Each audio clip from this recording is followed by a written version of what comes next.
Welcome to Inspired Living with Keri Murphy, the podcast, where as your host each and every week, I am going to inspire you and empower you to share your message and step into that big vision you see for yourself. I'll be bringing you celebrity interviews, influencer insights, and my personal tips from decades as an on-camera talent, TV host, media expert, and entrepreneur, so you can build a brilliant seven-figure brand. Because when you're inspired, you inspire others. So let's go. Have you ever been in a place in your life where you're so clear on where you're going? You're heading down the path, you have the directions, you're so clear, and then boom, a detour shows up. Do you take the detour and take the risk? Or do you stay on path? Well, my guest today is a woman who took the detour and never looked back. She is known as the woman behind the laughs and has been the force behind some of the biggest names in comedies and shows. In fact, she is the only African-American woman in Emmy history to win in the category of Outstanding Variety Show, and she's won multiple Grammys. It is such an honor to bring you Rikki Hughes, a successful producer and showrunner, and the founder of Magic Lemonade Productions. I just love that name, Magic Lemonade. And she'll share in this interview why she came up with that name and how important it has been to surround herself with the right people so she knows when to make those detours. This interview is inspiring. Rikki is truly at the top of her game at that 1% and is really pulling back the curtain and sharing with you how you can stand out in this very crowded marketplace. All right, welcome to the show, Miss Rikki Hughes. I am so excited to have you with us today. So excited to be here. Thank you so much for having me. Oh, you're so welcome. So you're known as the woman behind the laugh, which I love. You've worked with incredible performers like Dave Chappelle. You've produced incredible shows and specials, but that is a big diversion from where you actually started, which I think rumor has it was medical school. Can you give us a little bit of the backstory? That's so funny. So I went to University of Washington, and then I was on my way to medical school at UCLA. Excited, like I'm going to be of service. And, right.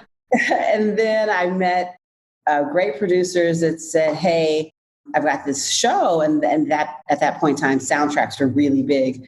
And they said, we need help with the soundtrack. So I started gathering up some of the people that I knew that were in hip hop and put them on the soundtrack. The soundtrack was for a movie called Jason's Lyric. It was actually with Jada Pinkett Smith. Yeah. Jada Pinkett at that time. Right. And then after working with the management, they said, hey, we've got these kids that have never been outside of Long Beach and we have a big tour. Are you willing to go? And I was like, I'm kind of in school, And so I had to have this really important conversation with my parents. I wasn't sure how that was going to go. They've already invested in my career at this point. And it was just great because my mom, who I thought was going to be the obstacle, said, hey, you might not ever get anyone to pay you to travel the world again. Like, you're young. If you don't like it, it's a plane ticket. You can always come home. I knew my dad would be game because he's always like, go. Right. Go for it. Yeah. So it was really great. And I left and I never really came back. When I got back to defer my enrollment, for medical school, I realized that, hey, there were other people that even my mentor, they were graduating, maybe made $70,000 a year with $300,000 of school debt. Yeah. And, I was at a young person, probably making $120,000 a year, which is great at the age of 20. Sure. So it wasn't that much of it wasn't a big decision. You're like, I think I'll stick over here. Yeah. And I love what I do. I just do. Well, you've created a very successful business from it, which I will talk to you about here in a minute. But I have a question for you, Rikki, because I feel like a lot of women, whether they're in school or maybe they're going down a path right now and they really feel like there's this big opportunity for them. Is that something that you consistently do, like in your life when an opportunity comes up? Are you like, I'm going to go for it? How do you make those decisions? And do you ever feel like it's too late to make that pivot? I think that, I think fear is usually our biggest obstacle. And I make sure that if I feel any tinge of fear, that I kind of go for it, no matter what, because it's just really important that I move past that. Otherwise, we can't grow. We kind of create our own glass ceiling if we allow fear to stifle us. So I always say make a plan and then always have a backup plan so that you can safely move around and try something new. And then always be able to say, well, worst case scenario, I can do this and I'll be fine. It really helps you make, really sound decisions and feel steady about your decision. And right now, I mean, school, sometimes you want to, it feels like trade for me is probably, one of the best ways, unless you're really going into business or, a skilled profession, for school to be very targeted, I agree. Right now, jumping in just the US, we are trillions of dollars in, debt, student loan debt. And so many of, as you know, young people who go to school never pursue that degree. They don't use that degree. And yet a trade can be like, yeah, right. I think I went to college, like 3 different colleges for 4 years and didn't get a degree at the end. But the trade, right, of now teaching people how to be on camera, what you do, it's extremely useful. And I feel like, gosh, there is a whole lesson to be learned and a different type of schooling that you get when you really pursue a trade. So tell me about, and I love just saying this, magic lemonade. Oh, I do. It's a happy thing to say.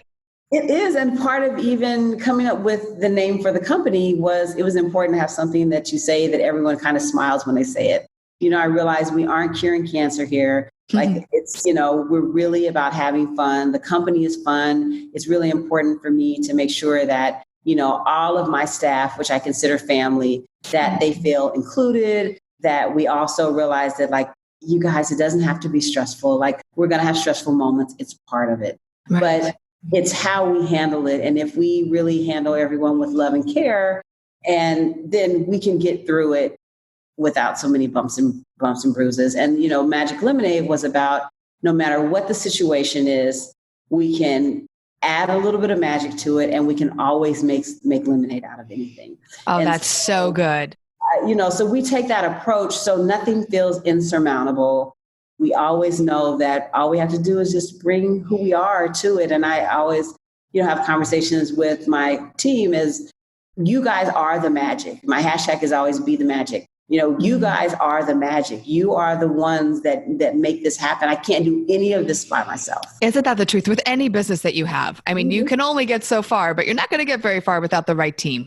Yeah. And I think you attract the people, what you put out there, you really attract. And I've just been, blessed and in a great position that I've had people that really rock with me, that really go to the mat for me. And I'm like, okay, this is going to be a tough show, guys, but we got it. And they hang in there. And I have to say they pull me through. Oh, it's so great, Rikki. It's amazing to have that team around you. Now, let's go back to, and I want to say this right. You're the first African-American woman in Emmy history to win in the category of Outstanding Variety Special. Yeah, I am. Yeah. So congratulations. And I mean, you have Grammys, you have Emmys. It's amazing. Like, how did that make you feel? Were you excited about it? Did you feel like, gosh, why am I the only one? We need more women rising to the top here, especially with everything going on right now. Well, I mean, when we first heard about it, I mean, we were, deep into actually starting the next show at the time that we heard about it.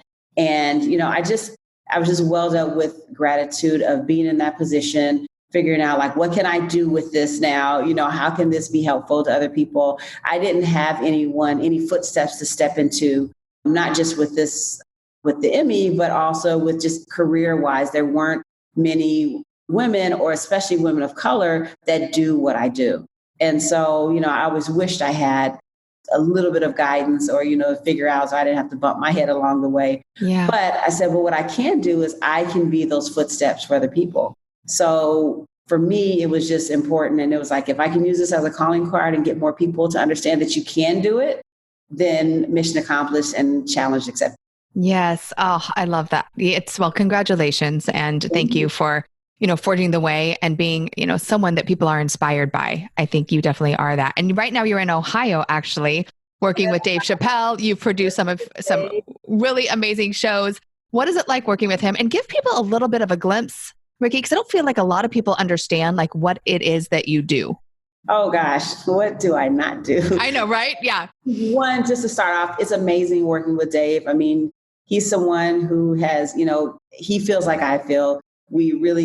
It's a family, it's community. He trusted me with his creative from the moment he made his comeback. And so I've done every single special that he's done since then. And it's it's been amazing. And, Stan Lathan, who I've worked with for many years, is the one who brought me in and said, we have something really special, Rikki. I know you can help me pull it across the finish line. I will forever be indebted to him. And I have these, wonderful kind of angels that have been in my life that continue to pull me along and, kind of push me up and prop me up when needed. And, Dave is one of those people. Stan is one of those people that have just been, inspiring to me, and also the hand and the smile on my back. So that's been great. Dave is amazing. I trust his creative all the time. I don't always know where we're going with. I love that he's fearless. I love that he gets out there and he says what he feels. And, he never comes from a place of malice. It's never coming from a place of hurt. And he's probably the greatest storyteller of our time. And that I just feel excited. I always say it's great to stand next to a W. And I say, and for me, a W is a win. And for me, standing next to Dave and Stan is a win. And they get to stand next to you too. You said something, Rikki, that I want to go back to. You said the hand in the small of your back. And it's funny because I can actually physically see that, right? And it's a beautiful image. What has that meant to you throughout your career? And how would you encourage other people to be in the hand in the small of the back for others?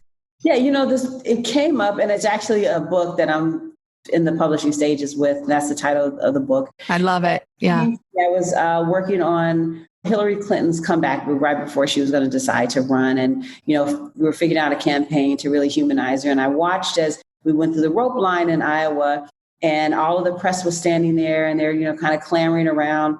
And I saw Bill Clinton grab the small of her back and kind of push her to the front of the line. And it was really important to me because she had always been the person that supported him. And this is the first time that he almost had to remind her, this is your show. This is for you. And so I think we have so many moments that are the hands that are in the small of our back. Sometimes they aren't, so pleasant. There have been things that have pushed me to the next level, and I didn't like it going through it. But on the other side, I realized what a support it was for me to nudge me, sometimes gently, sometimes a little aggressively. Right. To the next place in my career, whether it's with the kids or marriage or, it's just always been something. So I've learned to acknowledge and have some praise for those quote unquote fires, as opposed to having a woe is me, because everything that I've gone through has created the tapestry of who I am now. Absolutely. So, yeah. Well, it's a beautiful image to think of. And I think all of us have people that we can think back on that have been that hand, for us. And I think it's important, especially as women business owners, that we continue to be that hand in the small in the back for other women, and to continue to push women to excel and to achieve success. And Rikki, with everything going online right now, at Inspired Living, we specialize in teaching entrepreneurs, primarily women, how to show up, how to share their message, how to get over their fear of being seen and being judged. And with everything being online right now, I feel like it's never been more important to share your message and to be visible. What would you say to someone who really in their heart feels like they have something important to share, but they're so fearful of putting themselves out there? I think we're probably at one of the greatest times, even though we're in a pandemic and we have, a lot of things to overcome. Most definitely. Yeah. Socially and, but one thing that I can say is that we have the unique opportunity to whatever you want to do it. There aren't so many gatekeepers anymore. If you want to be a producer, you get a camera, you shoot it, you put it online, you have the audience, the public is your test audience. If you decide you want to be a photographer, you can go outside, you can take a picture, you can post it. If you decide you want to start doing makeup tutorials, you can put on your makeup. You can, you don't have to ask for permission anymore. Yes. And so the fear of being rejected, we can let that go, because it's about getting out there. Even if you have one person that likes it, right.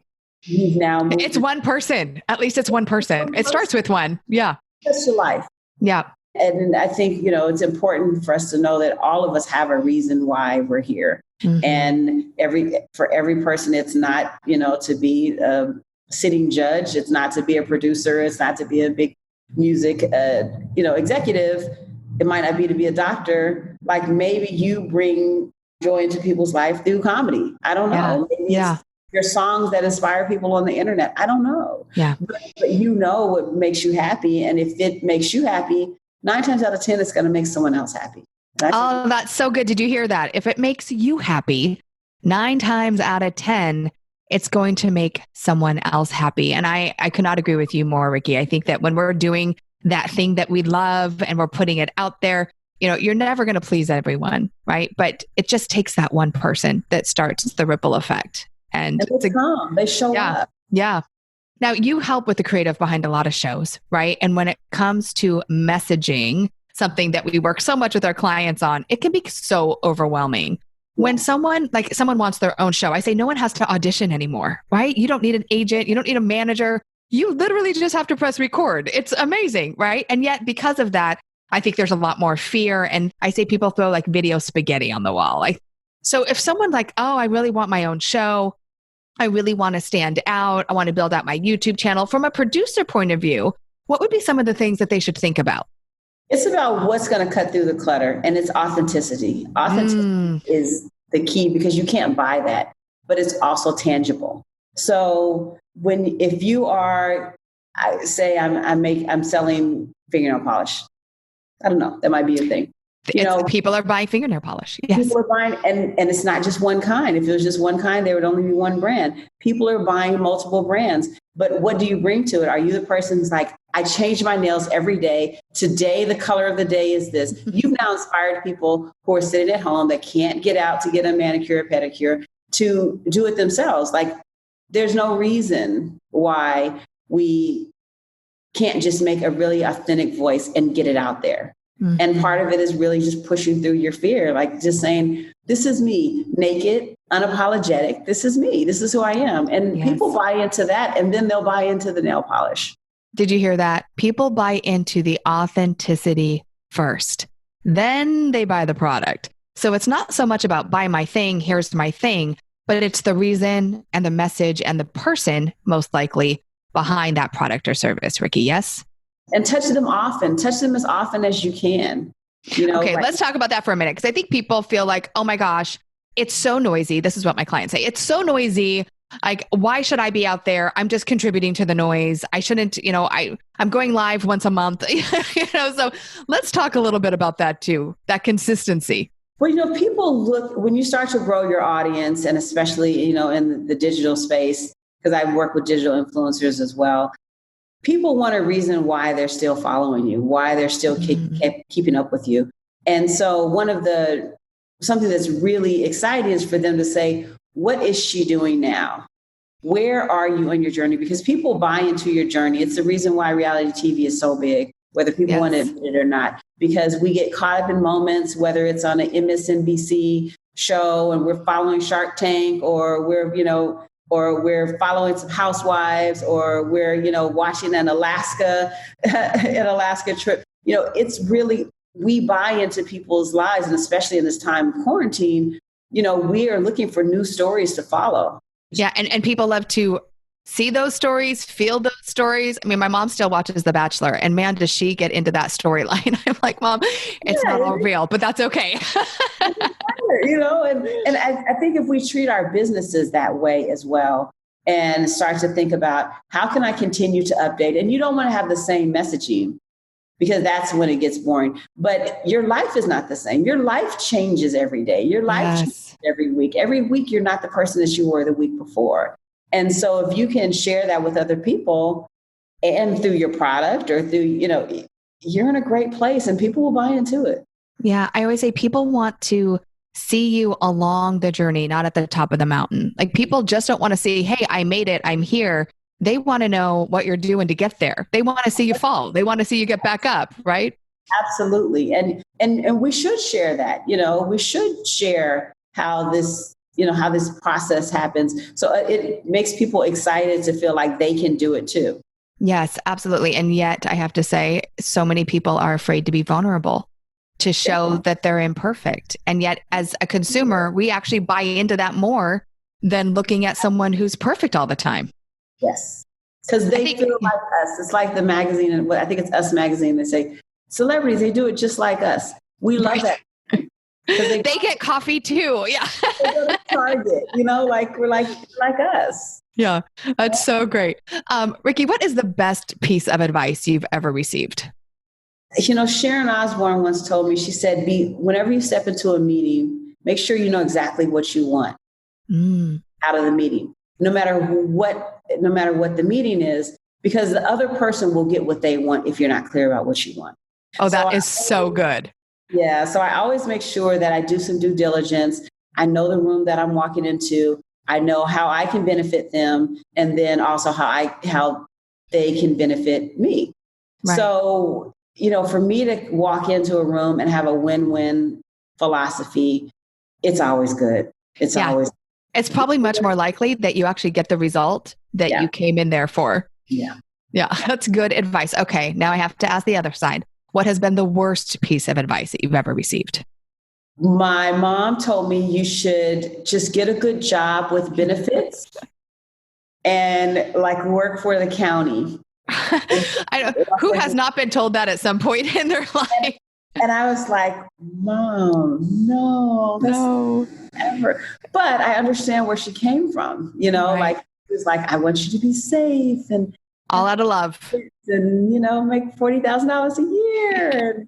And I was like, no, I want to be able to have $40,000 a month, Right. So so it wasn't the greatest advice, but I love her dearly. Right. We love her. We love those mamas, those people who try to look out for us and keep us safe, right? But also in return can try to keep us small. So, so good, Rikki. I want to know, what does inspired living mean to you?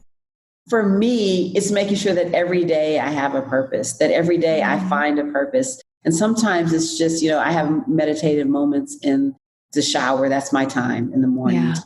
Stand in gratitude. So thankful of everything that I have, my health, my family, love, career, abundance. Not only is that to just have gratitude, but also it brings more of that into my life. And for me, that's what inspires me every day, because it's like setting your goals every morning to just be better. And whatever that is, I don't try to define it. I just allow it to say, whatever is going to make me a better person and what's going to serve me, let's go for it. And, and step to it. And that I can just, use fear where I need it, but let it go where I don't. Yeah. Oh, that is beautiful, Rikki. Thank you so much for that. Thank you for sharing with us today. Such great insights. I'm beyond excited to have you with us at Brilliant this year. Brilliant is that event where, to me, it's like Christmas. It's just, I'm so excited about it. I can't wait for it. And it's really about helping other women build and scale 7- and 8-figure businesses. And so can you give us maybe a tiny bit? I know we're still deciding, there's still a lot going on behind the scenes, but what people can expect when they come and listen to you at Brilliant this year? Well, hopefully I inspire. I mean, I can just tell you my story. I'm going to let you guys know the joys that I've had. I don't like to focus on a lot of the trials and tribulations, because for me, I try to put those in the back mirror. But the exciting time is I want to share my journey with you. I want to be inspired by you as well, because I feel like, each one teach one. So as much as I to share, I'm so open to receive as well. So I'm excited about it. Well, if you're listening, you're going to be able to learn from a Grammy and Emmy award-winning producer. And I'm just, Rikki, again, so excited to have you with us. If you would like to join us this year, we'd love to have you. It is taking place September 13th through the 15th. You can go to thebrilliantevent.com. We'll have the link in the show notes. And Rikki, any parting advice you want to give, or if someone wants to connect with you, what's the best way for them to do that? You can reach out. I'm on social media. It's at Magic Lemonade is for all my social media handles. And my email is Rikki@magiclemonade.com. I answer all my own emails, and I try to reply within 24 hours. That's like my goal, because I like to be mindful of people's time. Oh, that's so nice. She even gave you her personal email. Don't abuse it, my friends. Don't abuse it. Rikki? It's something great I want to share with you guys. So yesterday, he's got nominated for 6 more Emmys. So I'm excited. Oh my gosh, that's incredible. Congratulations. Thank you. All right. Can't wait to learn more from you, Rikki. Thank you for joining us today. And remember, my friends, keep dreaming it, living it, and being it. Until next time. You've just heard another uplifting episode of Inspired Living with Keri Murphy, the podcast. I hope you loved it. If you haven't yet, please subscribe, rate, and review this podcast. And if you'd like to know more about Inspired Living or to get your hands on many of our awesome free resources, such as the Be Studio Ready Guide, simply visit us at inspiredliving.tv/podcast.